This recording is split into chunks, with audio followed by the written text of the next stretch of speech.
Okay, I've just watched the BBC debate between Jeremy Corbyn and Boris Johnson. I'm not sure where it was from. I only joined about halfway through, which is a bit irritating. Um, because these are the sort of things I watch. Of course, it'll be uploaded to YouTube, so there'll be another chance to watch it. But I'm a bit irritated. I only joined it halfway through, so I should put that as a caveat. I cannot talk about the whole debate. Um, from what I did gather, I watched a good bit more than half an hour of it, picking up from the NHS question onto national security. Um, I quite like the format of these two leaders in a head to head because only one of them realistically could be Prime Minister. So I actually prefer that format to having like seven different leaders on stage shouting at each other. I find it a bit more tidy and prefer that as a format. The studio audience thing, I again have mixed views on because sometimes you get a situation where it gives a false impression that the sort of direction the studio audience goes in is the direction the country is going in, and that's not always the case. And there has been criticism, I'm not saying specifically tonight, but there has been criticism in the past that audiences haven't been vetted for having a good mix of people. For example, in the Sheffield event, the Question Time Sheffield event, I felt there was a strong left wing bias with that one. Whether that was deliberate or just a fluke, I don't know, but I do feel it was a pretty strong left wing bias. Um, I get the idea that getting audience members to ask questions or getting pitched questions from a chosen person off the internet has its place, but I don't know. Sometimes I wonder, is it a sort of wasted opportunity? Hard to describe that. What I mean is, I think it's quite a privileged position to be a person asking two men who could be prime minister a question, and sometimes the questions seem badly worded or just a bit vague, bit too broad-reaching. Even I don't know. I'm not so. I mean, I can't, in all honesty, suggest a credible alternative, but I'm not sure I like it as a format. Part of me thinks just have a topic debate by debate rather than submitting audience questions. I don't know. I might be wrong. I might be wrong about that, but I'm not so sure I like that as a format. Okay, so I want to talk briefly about some of the responses the two men came out with. It was pretty civil, has to be said, even though they are the two most different candidates. Probably will have to go way back to 1983, Margaret Thatcher and Michael Foot, to see such a contrast between the two leading candidates. That makes things easy for people who are, straight socialists or straight conservatives. Kind of makes their choice easy. Okay, Brexit muddies the water a bit, but in terms of social policy, in terms of capitalism versus socialism, in terms of traditional the traditional left-right barometer, actually this is quite a straightforward election. Although it's a very important election. Um, but for the millions of people who probably gravitate to the centre ground on some level, myself included, it's a very difficult choice. We don't have a presidential system. We don't vote for the leaders. Nevertheless, the leaders matter. They are really the face of the direction that a party goes in. And, Prime Minister of the United Kingdom is a very powerful position. It's one of the most important leaders in the world. So the direction that they go in matters in terms of where their personal ideology lies. That's why there is so much focus on leadership, and I think that's understandable. We don't have a system of collective leadership in this country. Um, so, on the NHS point, I think Corbyn definitely had the upper ground there. The Tories can say that he is just making this stuff up about the US trade deal. But if you look at the Tories' record, they've sold off so many other things. How can they really be trusted not to consider this? It may even be that Boris Johnson is sincere when he doesn't want to sell it to the Americans. But the Americans, and Trump is a repulsive liar. Absolutely, Trump cannot be trusted. So it doesn't matter what Trump says because the man is a pathological liar. Um, so from an American perspective, of course, they're going to. The Americans are famously tough negotiators. The idea that they would just not just kind of respect the NHS and think, oh well, we'll not touch that, is at best very naive. So on that issue, I think definitely Corbyn has the upper hand. Um, on the issue of national security, I think Johnson has the upper hand because, in the end of the day, I mean, this thing about early release, I think both parties are probably culpable for what has happened. And, there's a lot of grey area with that. But I think that it also comes down not just to policy, but also thinking and ideology. And the fact of the matter is, Jeremy Corbyn has consistently, his entire parliamentary career, had a worldview that is anti West. This is just the track record. Corbyn has always opposed the foreign policy direction of the United Kingdom. Now, you may agree or disagree with foreign policy, but when it comes to national security, his failure to call Islamism by name, his track record in praising left wing tyrants speaks for itself. And people might say, oh, well, the Tories support the Saudi regime, which is just as vile as any left wing dictatorship, and it is. But I think there is an important difference. I personally don't like our ties to Saudi Arabia. I'd like those ties to be severed in as realistic way as possible. But I think the Tories have no love lost for Saudi ideology. It's realpolitik. They know Saudi Arabia is geopolitically important. With Jeremy Corbyn, he has ideological empathy with the regimes like that in Venezuela. It's an ideological empathy. So that is an important difference. Um, Jeremy Corbyn spoke a lot about the fact that his Tory cuts to police numbers is a factor.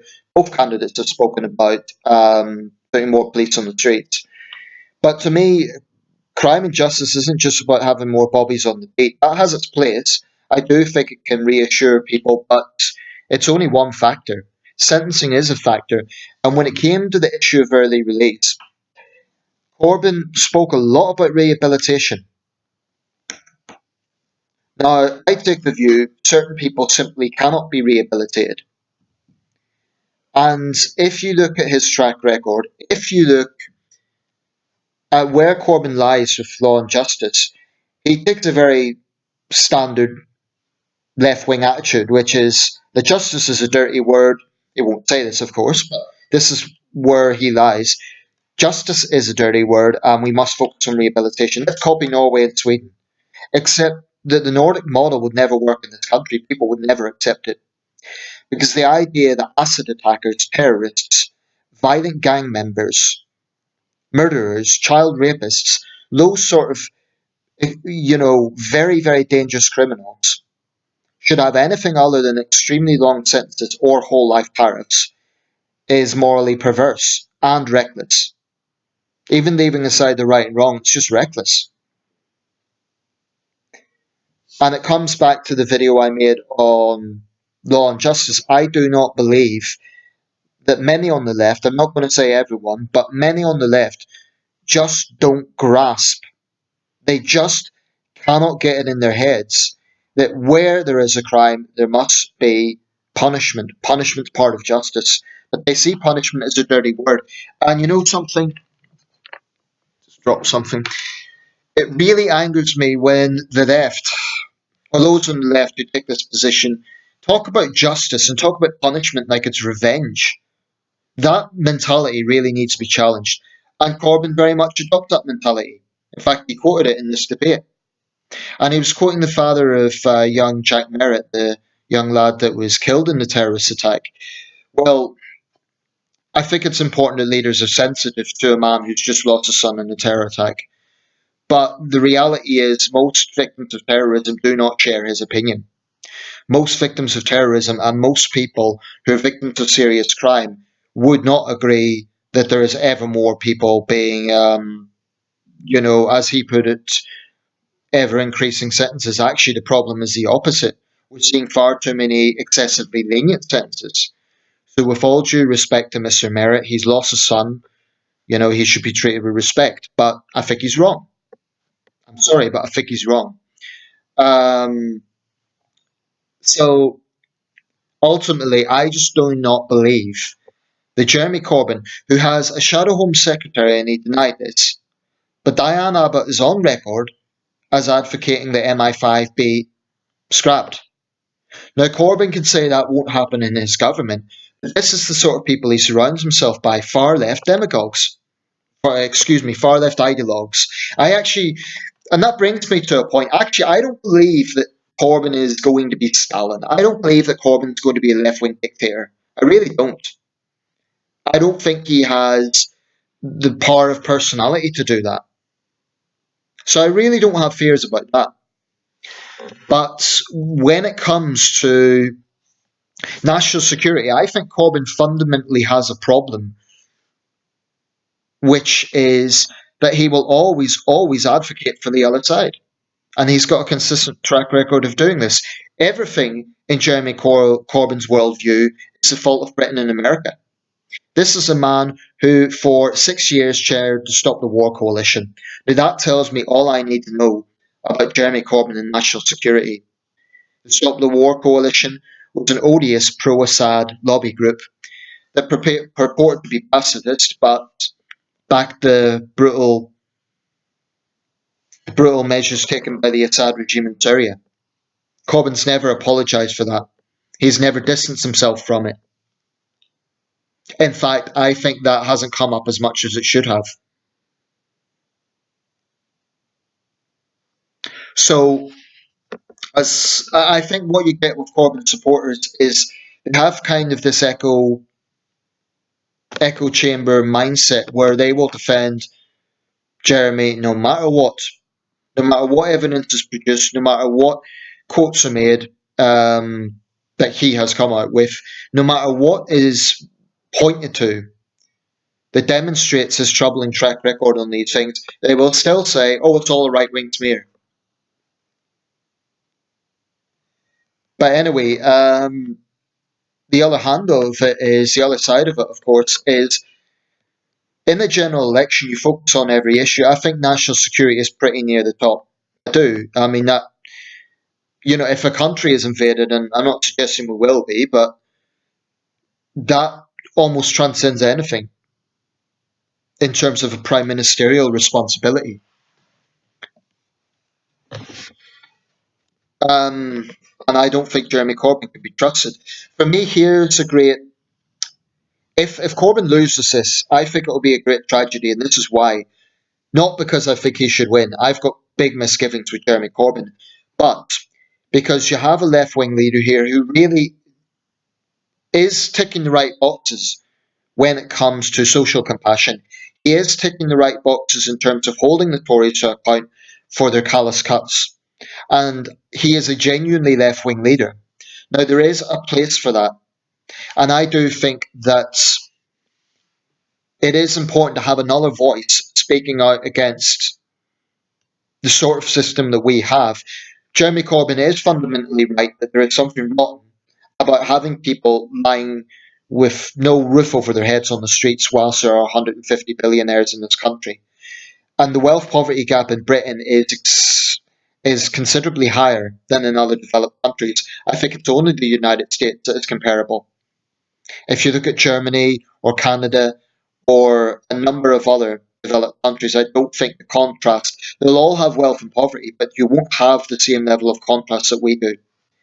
So I think Corbyn's fundamentally right about that. That is fundamentally wrong. And so that side of Corbynism, I'm not going to take issue with. I think there is a place for that. If only Jeremy Corbyn didn't have a track record that was so troubling in terms of, and I'm not just talking about the anti Semitism thing. I don't believe he's personally anti Semitic. I don't believe he's handled it well. But it isn't just that, it's about the fact of his track record of basically serving as an apologist for Islamists, his track record of demonstrating ideological sympathy to terrorist movements. And again, his supporters will get really worked up by that, but the record speaks for itself. His own words speak for themselves. Um, so to me, that's a tragedy. I would like to see a left wing leader that has all that social compass, that holds the Tories to account for the cuts, that has those traditional, dare I say, even socialist principles, but is also patriotic. I do not believe that Jeremy Corbyn is patriotic in the sense that he has always subscribed to the view that it's always the fault of the West. That for me is a major issue. And it's why it makes this, if you share Corbyn's worldview, if you automatically think all the problems in the world are the fault of Britain and America, and you want to ignore the role that Russia has played, you want to ignore the role of pan-Islamism, if you want to ignore a whole host of other factors, then of course you're going to wholeheartedly endorse Corbyn because he stands for the anti-globalization movement, right? It's ironically, this is something both the hard left and the far right have in common. They both pertain to be against the globalists. We're in a very strange situation where Sir John Major, former 6-year Conservative Prime Minister, is actually asking people not to vote Tory. On the Labour side, there are Labour MPs encouraging people not to vote Labour, although I should emphasise they've stepped down with this election. So it's a very strange situation we're in. All I can say is whatever happens on the 12th of December, I mean, the polls are suggesting Johnson's going to get a majority. If there is tactical voting going on in certain seats, the pollsters may end up red-faced. And if I'm being totally honest, part of me almost wants to see that. I almost want to say, right, let's give Corbyn a chance. I have deep misgivings about the man, but let's give him a chance. And can it really be worse than some of the problems we have been having in this country? Some of the social problems? I mean, the way I feel about Corbyn and his front bench, I have serious doubts about his front bench. Not just Jeremy Corbyn, also John McDonnell and Diane Abbott. But, at the moment we have a pretty right wing Tory cabinet, the most right wing probably since the Thatcher era. So, if Corbyn's pitch offers the other side of the coin, let's see it.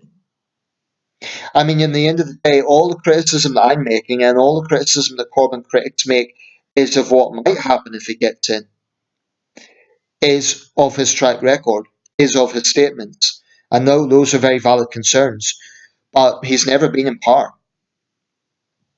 It may be that when Corbyn gets in power, if he gets in power, some of these positions moderate. If Jeremy Corbyn became Prime Minister and his government done a lot of the things it says it's going to do in terms of improving public services, more social compassion, cutting rail fares, etc., that's great.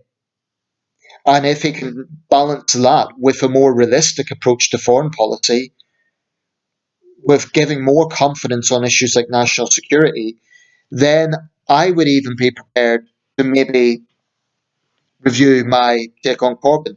And of course, for Jewish people, understandably have deep concerns. So if a Corbyn government comes in and there isn't actually a rise in anti-Semitic attacks, then it may be that the situation is being handled perhaps better than was speculated. I don't believe it is a right wing smear. I believe I've personally seen evidence of it. I've personally seen some real anti Semitic attitudes within Labour ranks. So I do not believe it's a right wing smear. But I don't believe that Jeremy Corbyn is personally anti Semitic. And I also think that people accused of anti Semitism, need to be given due process. Right, I'll wrap this up.